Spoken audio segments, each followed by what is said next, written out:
What's going on, guys? Chaseontwowheels here, and in front of me I have a 2023 Yamaha MT-10 SP in all of its glory. I've been riding this thing for far over a month, but I haven't gotten an opportunity to make my 1 month review on it. So I've been treating this thing as my own personal bike. Yes, I have been living the dream. But today, we're going to talk about all the little things about this bike that I've noticed over that time, more of like an owner's review video. Now, I will say, if you guys are looking for a more of a review of this motorcycle, we did do a first ride on it. Go check that out. It'll be a link in the description. That's going to be your video for finding all out about the review of the bike. So you guys can stay tuned for the end of this video, and we'll talk about how sad I am to get rid of this motorcycle. High sad, low sad. We'll find out. Let's get into it.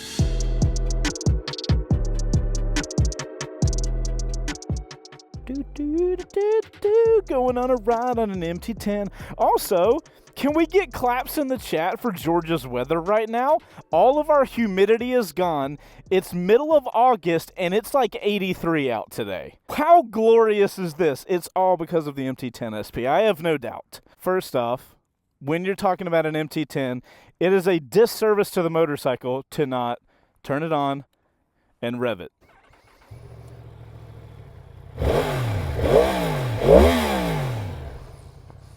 Oh, motorcycle gods, thank you so much for blessing us with this motorcycle. The way I like to run these videos is I basically take this thing as a pros and cons list. I'm going to start out with the pros, and then we'll get into the cons.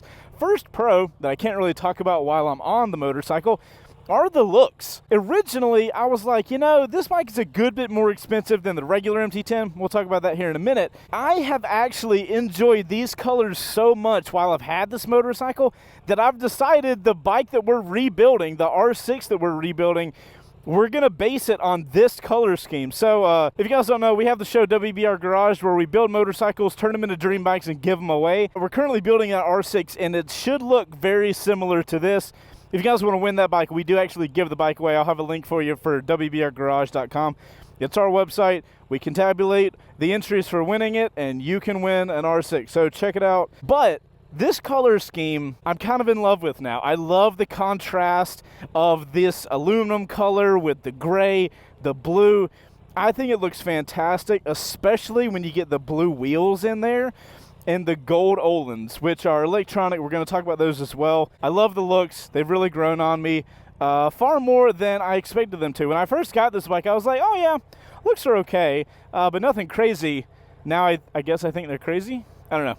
Let's go ride. Now, guys, it would not be a review of an MT-10 if we didn't at least at some point talk about sound. In my personal and extraordinarily humble opinion, this motorcycle, not even this one, the previous one too, they are some of the best sounding motorcycles on the planet. Now Chase gets to. So before we talk about sound, I do have to note that this bike is entirely stock.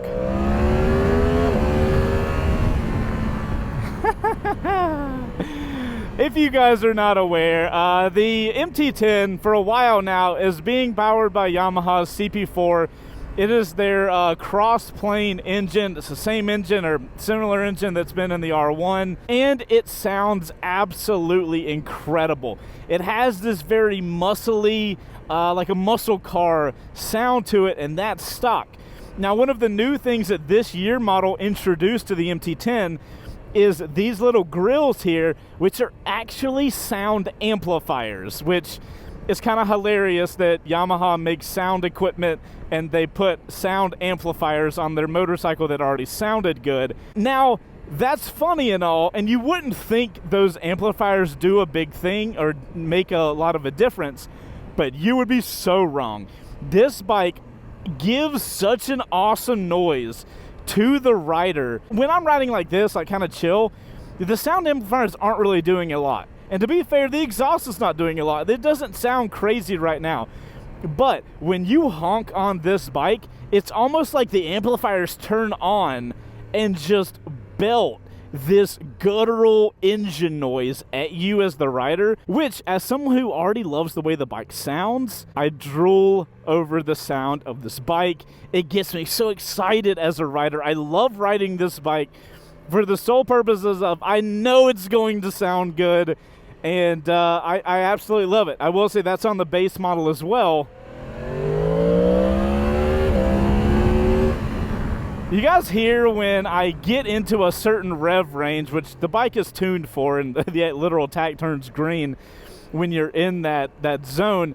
That's when the sound kind of kicks on. That's when the bike is in its power band. Literally everything about this bike comes together in this audible tone that comes straight to the rider, and I absolutely love it so freaking much. I probably shouldn't tell you guys my most favorite thing about the bike from the get-go, but I'm too excited, I had to. So that sound, the sound that you get out of this bike, absolutely stock, by far my favorite. Yamaha, I will love you for a long time for doing that. So guys, I mentioned the CP4 back a minute ago, and that's got to be the next thing I talk about is the power delivery on this motorcycle now. This bike has a ton of modes, and you're able to customize exactly how much power you want out of this bike, which is another pro that we'll talk about here in a minute. But the power of this CP4 is delivered in such a good way.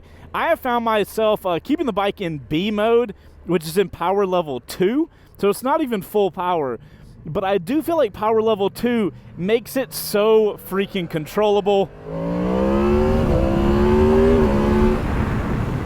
It is crazy amount of power, but having that power in a controllable platform and making it usable is a totally different conversation.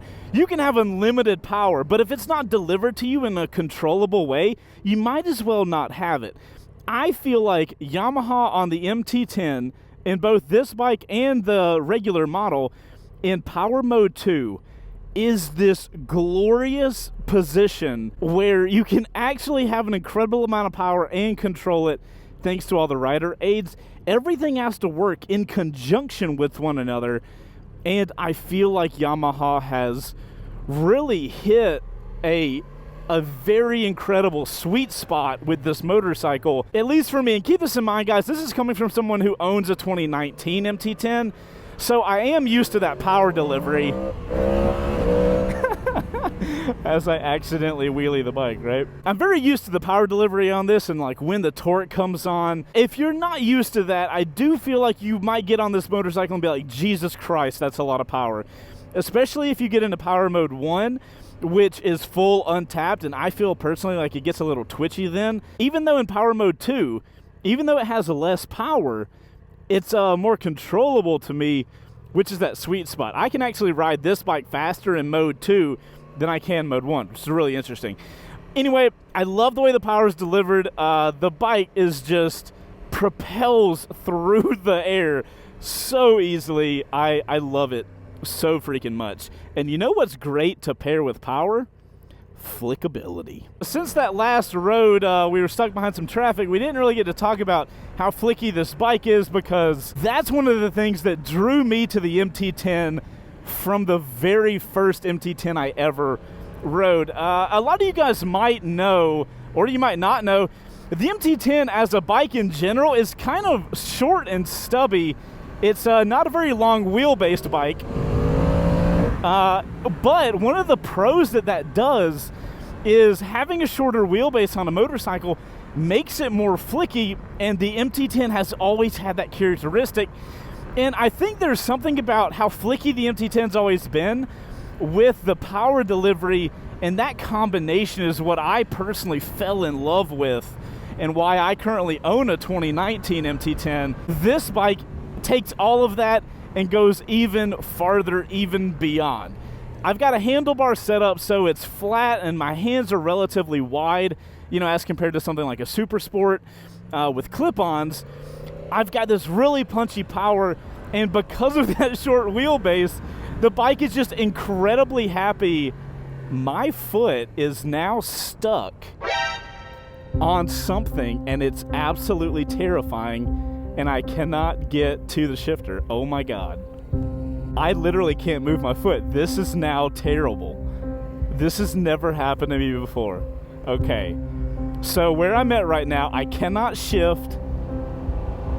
I cannot. Oh, I got it free. I got it free. Oh my God, what was that? Oh, it was the little hoop. Oh my God, hold on. Let me stop up here and show you guys what the hell happened. How did that happen? My foot was literally locked onto the bike. I do not like that feeling. Woohoo! All right, hold on. So this part of my shoe, the little loop, got stuck on this somehow. I don't even know how. Maybe it got looped around that. Oh my God. So literally, my foot was stuck back here and I couldn't reach to the shifter. That's never happened to me before in 13 years of riding a motorcycle. God. Okay, taking that in and moving on. We ain't dying today, fam. But yeah, guys, the short wheelbase makes this bike incredibly flicky. That in combination with all the other stuff, it just makes this bike so fun to ride. It's one of the characteristics about the MT-10 that if they ever lose that, I think this MT-10 will not be the same motorcycle. It's one of the things I actually look for on the MT-10, and I love it so much. It gets me excited to ride. I lean the bike over, it complies very easily and very smoothly. It's just such a good combo, and I think all of you guys that try it out, especially for the first time, if you've never experienced that before, you're going to try it and be like, oh my God, I love it. All right, so next up, I want to show you guys the YRC menu real quick. All right, so if you hold the stupid scroll wheel down, you go to that YRC setting, you click that. Now, you guys can see that Scantron sheet looking thing, right? You got A, B, C, D. Okay, that's what we're about to be talking about. So, guys, that YRC menu is the Yamaha Ride Control, and it's basically the screen you go to if you want to change any setting on this motorcycle. We'll talk about the screen later, but I do appreciate how easy that menu is to get to and then customize. And if you notice, they named everything A, B, C, and D. So you've got 5 menus. They come pre-built to kind of mirror like a rain mode and then a street mode and a track mode. But once you get the motorcycle, you can go in there and you can change every single setting for all of those menus, including the suspension setting, because as you guys have probably noticed, and I mean, if you're watching this video and you're interested in this bike, you already know this, but this bike has Öhlins semi-active suspension that you can change in the settings. So the YRC settings are incredibly powerful and can really change the dynamics of this motorcycle very easily. So I do really appreciate Yamaha putting that level of customization on a motorcycle that has the ability to do that. So the next thing I want to talk about is something that was a huge update from my MT-10, and it's one of the things I feel like my MT-10 lacks a good amount, and that's the braking. Yamaha has really changed up the braking on this new model, and on the SP model, you get upgraded steel braided brake lines. The level of feel that you get from the brakes on this model MT-10 have been so welcoming to me. My MT-10, I've ridden relatively hard in the mountains, and I've gotten into some situations where I needed some hard braking, and I really didn't get the feel from the brakes or the lever that I really needed to make myself feel really confident. And when you have a couple situations like that and you're like, man, I really wish I would have had more feeling or more braking, it lowers your confidence for how hard you can push the bike, because you got in the back of your head, you're like, yeah, but if I push too hard and I need to really rely on those brakes, I don't know if I can. This bike totally throws that out the window. The level of feel, the minute feeling you get out of these brakes are incredible, and it makes you feel super confident. Like, I would have no problem taking this bike to a track. I would get in a lot of trouble, like a lot. But I think Yamaha did a really good job updating that on the bike that really needed something like that, especially the SP model, which is supposed to be their sporty version, right? They freaking nailed that, and I am very appreciative of them for that. What is that, dude? What are these trucks doing? That one crosses the road in front of me. That one crosses the road. This car just doesn't slow down. They just opt to get in the median. So, people are strange. Final huge thing that I want to tag on that's really come to mind with me on this bike while I've had it has been the 6-axis IMU and all of the rider aids that get to come with the motorcycle now that it has a 6-axis IMU. That 6-axis IMU on this bike gives it slide control, wheelie control, cornering ABS. It gives it everything, and almost like it unlocks all of these options, and on a motorcycle that is this powerful, it is fantastic to have those rider aids. The one that has meant the most to me while I've had it, or like, there's really two. One, wheelie control. Yamaha, I think personally, has the best wheelie control on any motorcycle right now. I've loved it on their MT-09. I love it even more on the MT-10. It's fantastic. Literally get in any gear, full pin the throttle. The bike will let you bring the front up and just let it chill there. You can even shift and it brings it down a little bit and it'll come right back up. It's absolutely insane. I'm pretty confident in saying nobody does it as good as Yamaha. But the mode that has meant the most to me is their slide control. And if you guys, I mean, it's pretty self-explanatory what slide control is. Basically, if the motorcycle detects that the rear wheel is sliding, it will let it slide a certain amount and then intervene to stop it from sliding. There have been a couple times with a motorcycle with this much power, I've done a tight turn from just cranking the bike up. The wheels are not warmed up yet, and the bike slides out a little bit because I'm giving it too much throttle with cold tires. And there's been some times where it got out there, but I had slide control on, and it fixes it for me and gets me going back in the right direction. That has been fantastic on this bike specifically because of how much power it has. And it's a setting that makes a lot of sense on this bike. Very glad that Yamaha has that on here now. And all of that is thanks to that 6-axis IMU. We wouldn't be able to have that without IMU in there. So absolutely love that on this bike. Now, we've talked a lot of good.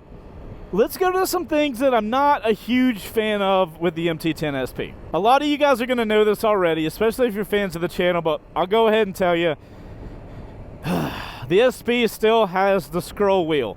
Now, if you guys don't know, this is how you navigate the menus. You scroll it up and down, and you press it in, and you can hold press in to select stuff and all. I hate it. I go in to press it, and then I end up sliding up. I select something I didn't mean to. Not a fan of the scroll wheel at all. I will say, I just recently got back from Yamaha's brand new Tracer 9 GT Plus press launch, and they have replaced the scroll wheel, at least on that machine, with a directional pad here on the left side. It looks like this. It works fantastic. I am crossing my fingers so hard that Yamaha brings that down the line to the MT-10. I don't know if that's going to be next year, the year after, if it'll even happen, but I really am hoping for that. I hope this is the last scroll wheel we see from Yamaha. We'll see if that continues. I have no information from Yamaha if that's happening or not. They would not tell me. I did ask.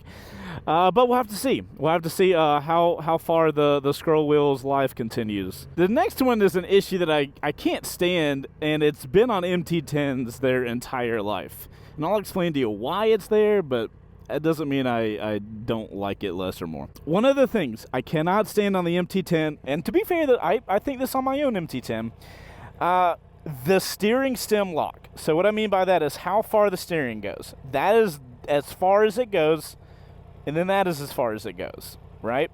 Now, the reason for this is this motorcycle is derived from the Yamaha R1, their race bike, which is why it performs so incredibly well. But when I'm moving this bike around the shop, when I'm trying to make really tight maneuvers around parking lots, having the steering stem lock so easily and so quickly is a little annoying, especially in the shop. Because like when you're riding around town and you're going through parking lots, I've never had the problem in a parking lot like this. There's plenty of space. But if I was to do something like super tight, like lean off the bike and try to like lean it in, there have been some times, not on this bike, but on my personal MT-10, where I was trying to take a really tight turn, and I actually hit the steering stem lock, and it if you don't expect to hit a steering stem lock and you hit a steering stem lock, it'll cause you to be like, oh, shoot, what's going on? Not a huge fan of the steering stem lock. It's been on every MT-10 that I've ever ridden. It is probably one of my least favorite things about the bike in general. That being said, you can still, I don't want you guys to think you can't make, tight maneuvers with the bike. But the chances of you hitting that steering stem lock is a little higher than other bikes. All right, so guys, the next thing is kind of like a middle point. I will say, with this new MT-10, Yamaha introduced this new screen, which is I think 4-point-something inch TFT color display, which is great. This is a big step up from the previous MT10 that I had. So I am thankful. But going back to what I said a second ago, I did just get back from the Tracer 9 GT Plus press launch. That screen, 7-inch TFT, everything is totally different. I am now looking at this screen like, Yamaha, can we have a smaller version of that screen here? I think Yamaha makes some of the best bikes on the market currently and have been for a minute. But one of the places that they do kind of lag behind are their screens. I am somebody that actually cares about the screens. I want them to look cool. I want them to be functional. I mean, I'm riding the motorcycle. I gotta look at this thing all the time. And I do appreciate a better screen. I would love to see in the future Yamaha really go down the route like of more of the bikes in their lineup share that screen from the Tracer 9 GT Plus. I would absolutely love that. Let's talk about the looks again, even though we started off talking about that. And I told you guys I love the color scheme. I will say the looks have grown on me for sure. When I first saw them out and I first saw images and like renderings of this bike, I was like, I don't really know about that.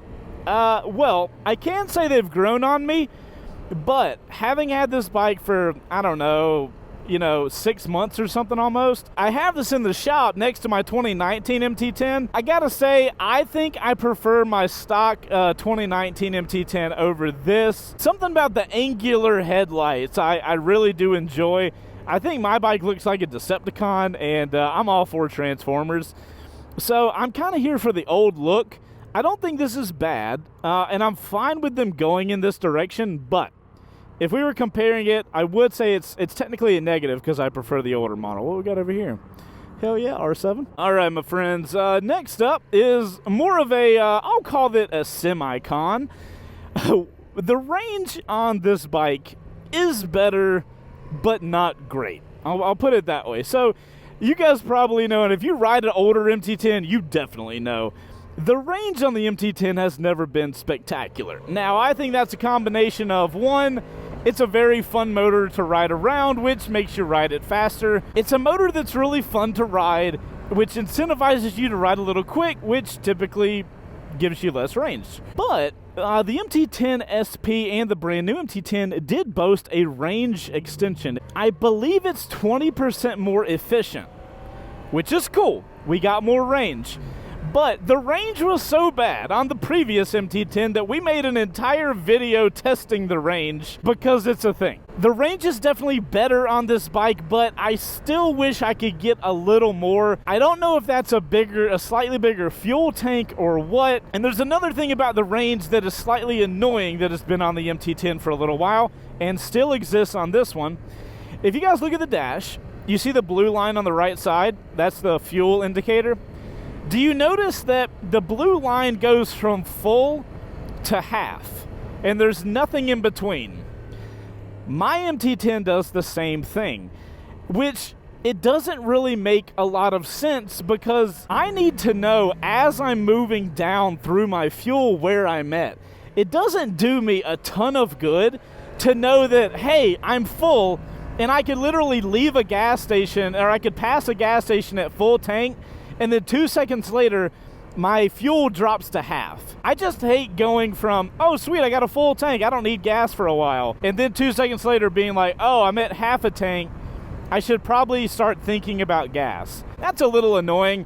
It's not really gonna change a ton, but we're talking about a phenomenal motorcycle, and any issue that it has is going to be tiny. You know what I mean? Speaking of that, the final thing we need to talk about is this suspension, which you're probably going to be saying to yourself, Chase, you have lost your damn mind. It has semi-active Öhlins suspension. How in God's name is that a negative?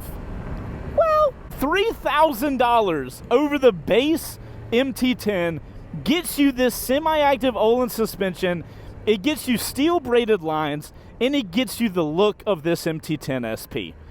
Now, the majority of that money is in the suspension. And let me be clear, this suspension is fantastic. It is race level suspension, which makes sense. It's the SP model. That's what it should have. Now, with the suspension, you get 6 different modes. 3 of them are customizable. You get A1, 2, and 3, and then you get manual M1, 2, and 3. You can customize the back 3 and make this suspension perform exactly like you want. That in itself, incredible. Thank you, Yamaha. I love that. My issue is, if I was buying this bike, I am not able to ride this thing to the level at which I would need that suspension. When I did the press launch, I did the press launch on the stock model, just the regular MT-10 that I think cost 14 grand or something like that. This one costs like 16 or 17. I think that suspension is so next level. I don't know if you're really gonna get full use out of it on the SP model, so I don't know if it's necessary.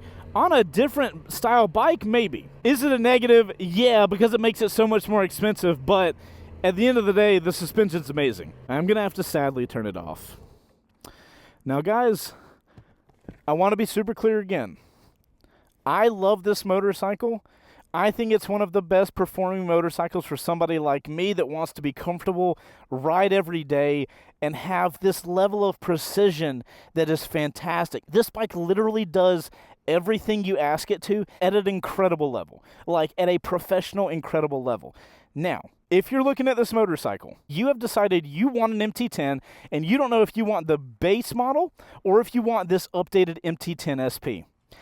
I feel like the ideal person that needs to go here is a guy that wants to ride aggressively. You have to want to ride aggressively, and you want to be serious about doing track days on this thing, but for whatever reason, you are physically not able to ride something like an R1, an R6, maybe even an R7. Maybe you have a really bad back, but you want all the ability that a R1 Super Sport would have, and you're willing to sacrifice the aerodynamic body position that you would be in at an R1 for a more comfortable position MT-10.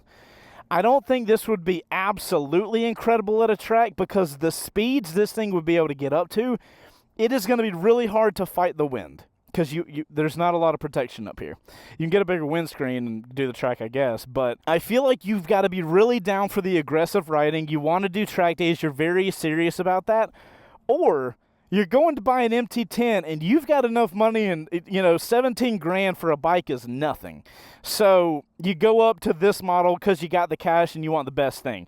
Those are the two people that I feel like are going to get the most out of this motorcycle. But other than that, that's it, man. Honestly, I have loved the shit out of this bike. But anyways, guys, that is the MT-10 SP. Thank you so much, Yamaha, for the time I have got to spend on this. They haven't asked for it back, but I have a feeling that's coming up soon. So I wanted to go ahead and knock this video out. Also, you guys have been begging me to make content on this bike, so hopefully you guys enjoyed this video. Let me know in the comments down below, are you looking for a bike at this level, or do you think the base model is more your speed? And if it is, let me know why. I love having conversations with you guys in the comments down below. And if you like this video, make sure to hit the like button and subscribe if you like motorcycle content, because we make a ton of it. I'm Chaseontwowheels. That has been the 2023 Yamaha MT-10 SP.